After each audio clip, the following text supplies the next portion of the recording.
Con su venia, señor presidente, ya antes en esta tribuna se ha discutido sobre los riesgos de que el Senado, el Congreso de la Unión, la Cámara de Diputados legisle por consigna.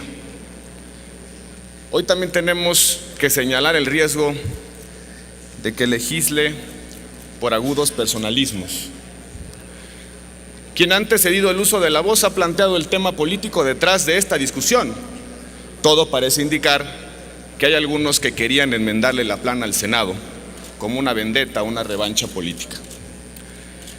Coincido con el senador Raúl Cervantes en el sentido de que esta modificación es absolutamente ociosa. Solo quien fue a la Facultad de Derecho y entiende que las resoluciones son los mamotretos en los que se comunica una sentencia puede coincidir con esa interpretación. Yo aprendí en la Facultad de Derecho que las resoluciones constituyen el sentido material de una decisión y por lo tanto son divisibles.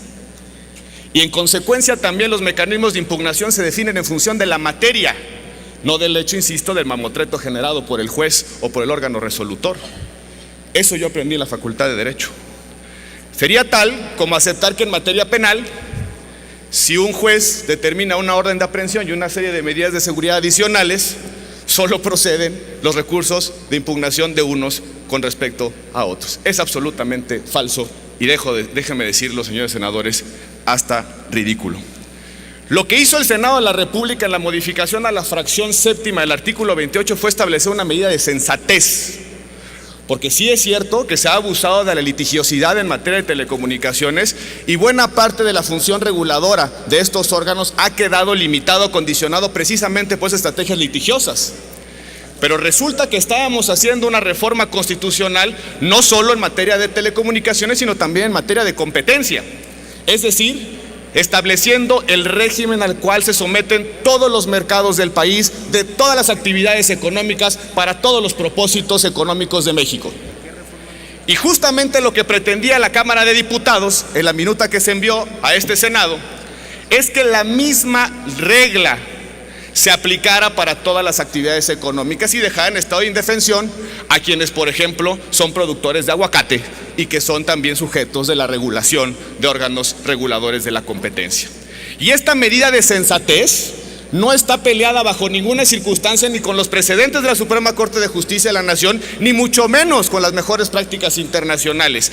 Es absolutamente falso que el mundo tenga como práctica la limitación absoluta, la prohibición absoluta de los mecanismos de defensa frente a las decisiones de los órganos reguladores. Eso es absolutamente falso. Ningún Estado de Derecho puede subsistir ni generar mecanismos de vigencia plena de sus disposiciones si el justiciable no tiene la posibilidad de acceder a las instituciones para hacer valer sus derechos, por más indignante que haya sido la actuación de ciertos actores económicos frente a la regulación de los órganos reguladores. Eso es justamente lo que discutió el Senado de la República, una medida de sensatez en la fracción séptima del artículo 28. Y es una buena noticia que en este Senado de la República se haya modificado y corregido una regla que era absolutamente desproporcionada y absolutamente indebida para efectos de la defensa de los derechos. El tamaño de la ambigüedad que hoy se señala es de un pronombre, las y estas.